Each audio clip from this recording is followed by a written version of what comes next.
Good morning students. मैं doctor Gita भैजी महाविद्यालय भैजी से मैं यूट्यूब चैनल पर आपका हार्दिक स्वागत करती हूँ। स्टूडेंट्स, मैं आज इकोनॉमिक्स की क्लास में बीए फर्स्ट ईयर के स्टूडेंट्स को लेकर आई हूँ समाजवादी अर्थव्यवस्था। कल इससे पहले वाली वीडियो में मैंने कल क्लास जो ली थी आपसे, उस वाली वीडियो में मैंने आपको उसमें पढ़ाया था पूंजीवाद क्या होता है, उसकी क्या विशेषताएँ होती हैं, कैपिटलिज्म क्या होता है, पूंजीवाद क्या होता है। ओके स्टूडेंट्स, और आज हम पढ़ेंगे समाजवाद।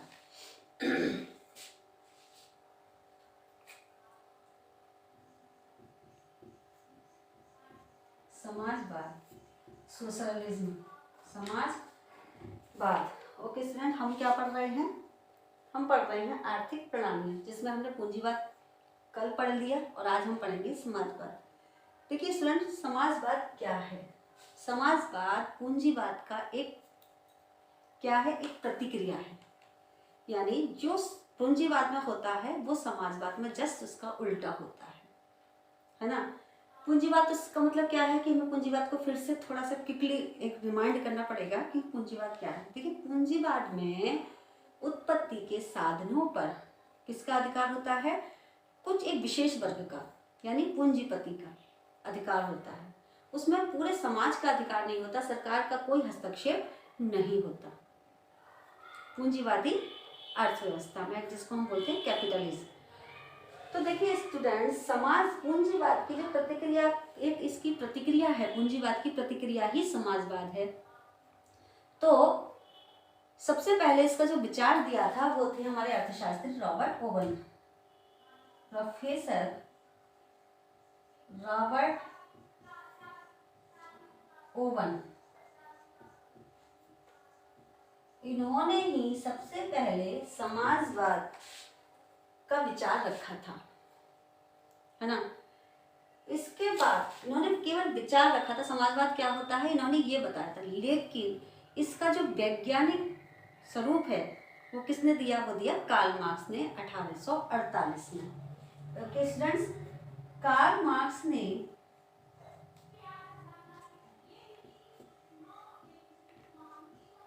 इसका वैज्ञानिक स्वरूप दिया था, वैज्ञानिक स्वरूप दिया था।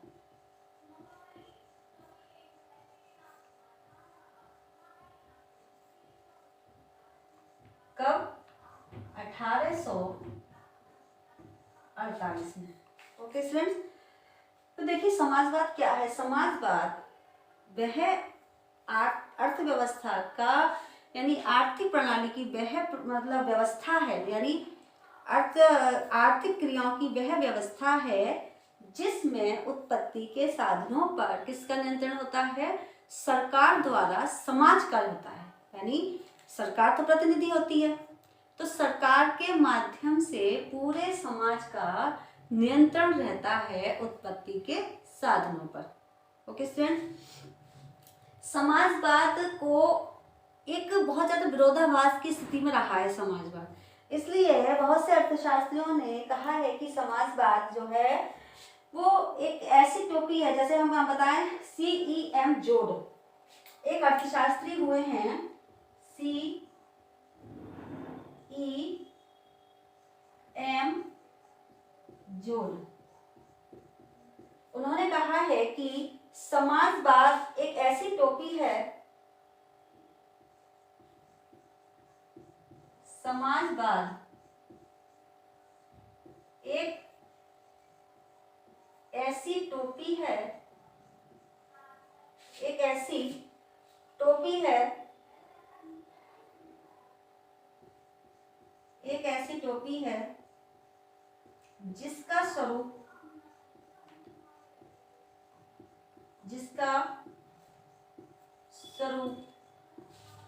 हर व्यक्ति के पहनने से बिगड़ गया है, हर व्यक्ति के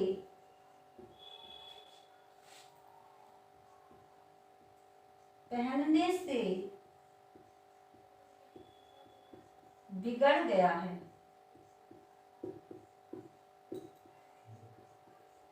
ना स्टूडेंट। CEM जोड एक ऐसे अर्थशास्त्री हैं जिन्होंने बताया है कि समाजवाद एक ऐसी टोपी है जिसका स्वरूप हर व्यक्ति के पहनने से बिगड़ गया है। हर व्यक्ति के पहनने से मतलब कि अब हम जैसे माने कि हमारे यहाँ समाजवाद और पूंजीवाद दोनों के लक्षण दिखाई देते हैं हमारी भारतीय अर्थव्यवस्था में। तो अगर हम देखें कि अगर जहाँ पर सरकार के नियंत्रण में जो भी संस्थाओं का संचालन किया जाता है तो हम कहते हैं अरे ये सरकारी है ना, सरकारी, ये तो सरकारी है, क्या है, ये तो सरकारी टीचर है, इसकी तो मौज है ना। तो यहीं से आप समझ रहे हैं कि सरकार के नियंत्रण में जो कार्य होता है बहुत ही ढीला होता है, लचीला होता है, दुरुस्त नहीं होता। क्यों? क्योंकि हर व्यक्ति ये सोचता है कि इस पर तो मेरा अधिकार है ना। तो इसीलिए इन्होंने एक बहुत ही विरोधाभासात्मक मतलब एक समाज की एक कहना चाहिए कि समाजवाद क्या है, इसको दर्शाने के लिए उन्होंने अपनी भाषा में क्या कहा है कि समाजवाद एक ऐसी टोपी है जिसका स्वरूप हर व्यक्ति के पहनने से बिगड़ गया है। यानी समाजवाद जिस व्यक्ति के ऊपर पहना दो वही क्या है, वो वैसा ही लगने लगता है ना। तो समाजवाद में नीतियां जो होती हैं थोड़ी ढीली होती हैं, क्योंकि हर व्यक्ति को ये लगता है अरे ये तो सरकार का है, ये तो हमारा है, सरकार का है, समाज का है ना। तो समाज का है तो क्या मतलब है, अब मान लो समाज राष्ट्रीय संपत्ति है तो क्या हम उसका नुकसान पहुंचाएं? नहीं ना, ये गलत है ना। तो जो हम देखते हैं अरे ये तो सरकारी है ना, हम देखते हैं ट्रेन है, ट्रेन को गंदा करेंगे, ट्रेन को तोड़ेंगे, क्या अपनी चीज को आप कभी भी नुकसान पहुंचाने की कोशिश करते हो? नहीं ना। लेकिन जहां हमें दिखता है अरे ये तो सरकार की है, अरे सरकारी तो है, क्या है, सरकारी स्कूल देखो, सरकारी संस्थाएं देखो, है ना। तो वहां क्या है, हर व्यक्ति उस पर सोचता है कि ये तो सरकारी है और अपनी चीज अपनी है ना। तो कहने का मतलब है, चलो ये तो एक अलग बात हो गई, लेकिन इसके जवाब में मैंने थोड़ा सा आपको उदाहरण दिया। कहने का मतलब ये है कि समाजवाद जो अर्थव्यवस्था की जो प्रणाली है, जो सिस्टम है समाजवाद का, उसका मतलब है कि उत्पत्ति के साधनों पर क्या होता है, एक सरकार द्वारा पूरे समाज का क्या होता है, नियंत्रण होता है, समाज का स्वामित्व होता है, यानी सरकार का हस्तक्षेप होता है, केंद्रीय सत्ता का हस्तक्षेप होता है। ओके स्टूडेंट्स, तो ये तो हमने कंसेप्ट पढ़ लिया समाजवाद का। अब हम पढ़ेंगे विशेषताएं, समाजवाद की विशेषताएं।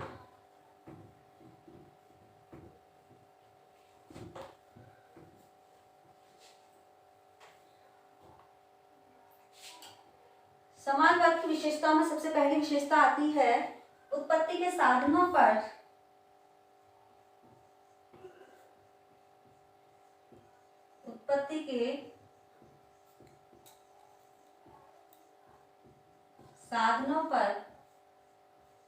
केंद्रीय सत्ता का हस्तक्षेप। केंद्रीय सत्ता का हस्तक्षेप।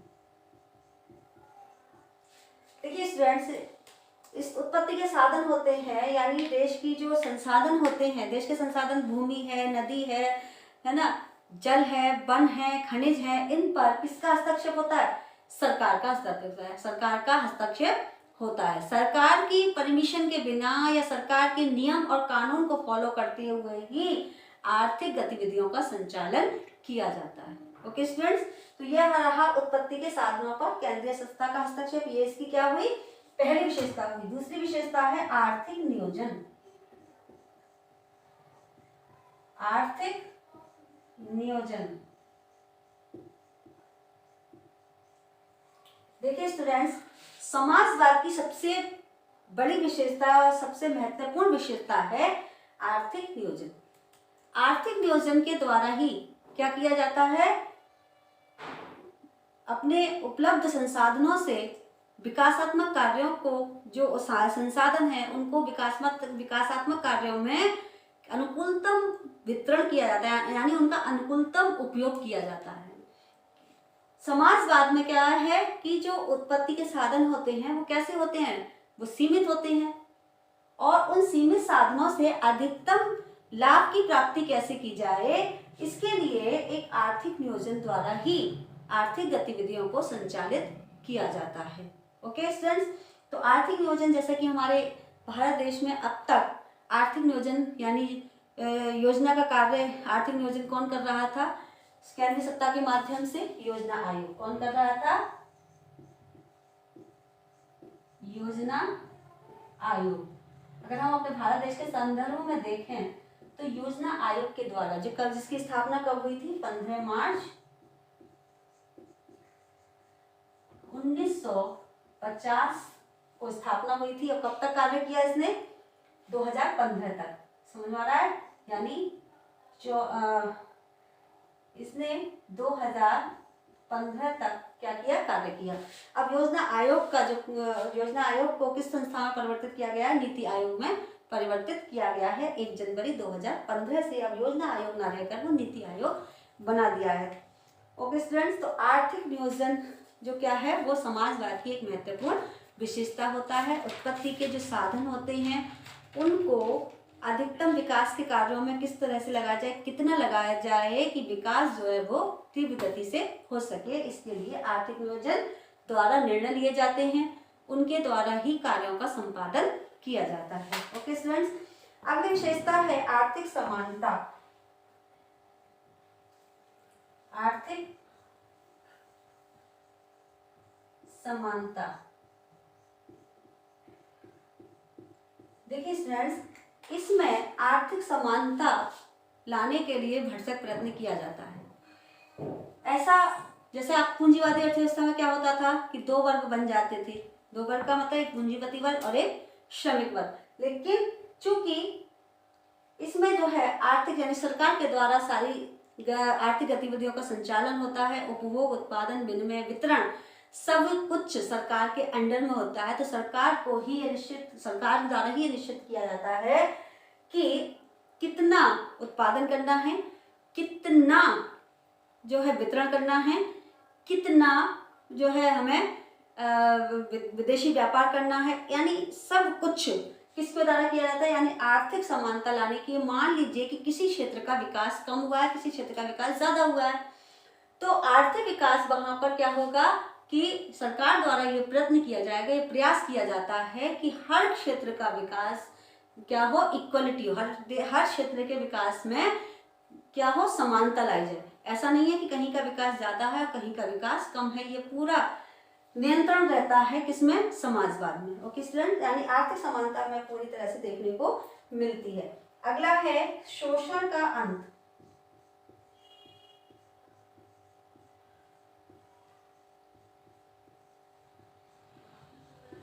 शोषण का अंत।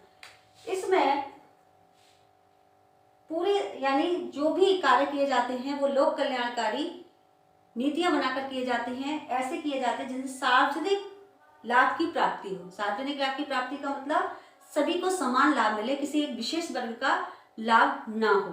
ये जो है समाजवाद की एक बहुत ही महत्वपूर्ण विशेषता है कि शोषण का अंत। समाजवाद चूंकि समस्त व्यक्तियों के लिए होता है, जो भी लोक कल्याणकारी योजनाएं सरकार के द्वारा चलाई जाती हैं वो संपूर्ण समाज के लिए चलाई जाती हैं, किसी एक वर्ग विशेष के लाभ के लिए नहीं चलाई जाती। तो इसलिए शोषण का अंत, जैसा पूंजीवादी अर्थव्यवस्था में हमने देखा श्रमिक वर्ग का बहुत शोषण होता है। क्यों? क्योंकि जो पूंजीपति वर्ग होता है वो अपने स्वार्थ हित के लिए, अधिकतम लाभ की प्राप्ति के लिए श्रमिकों का शोषण करता है। लेकिन समाजवाद में ऐसा नहीं होता है। समाजवाद में सरकार द्वारा पूरा प्रयत्न किया जाता है कि जो भी देश के पास संसाधन हैं उनके द्वारा ऐसा विकासात्मक कार्य किया जाए जिससे समाज की सामाजिक उद्देश्यों की प्राप्ति हो, सामाजिक लाभ के उद्देश्यों की प्राप्ति हो। तो इस तरह से क्रियाओं का संपादन किया जाता है, आर्थिक क्रियाओं का, जिससे सामाजिक लाभ की प्राप्ति होती है और शोषण का अंत होता है। ओके स्टूडेंट्स, अगला है सरकार द्वारा उत्पादन तथा वितरण पर नियंत्रण।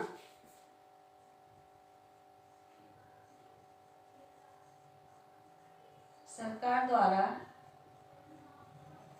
उत्पादन तथा वितरण पर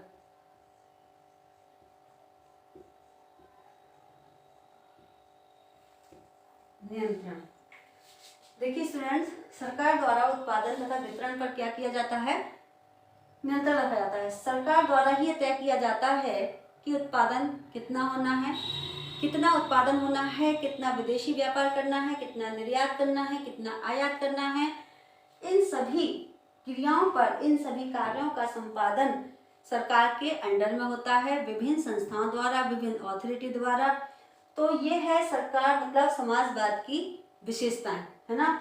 फिर से एक बार देख लीजिए, उत्पत्ति के साधनों पर केंद्रीय सत्ता का हस्तक्षेप होता है, यानी जो भी उत्पत्ति के साधन होते हैं सरकार के नियंत्रण में होते हैं।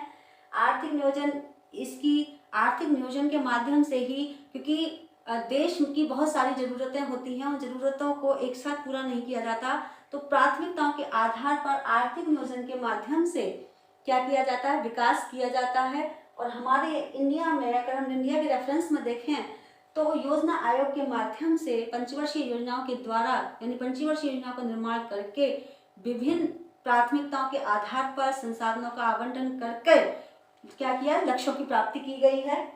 आर्थिक समानता लाने में पूरा भरसक प्रयत्न रहता है सरकार का।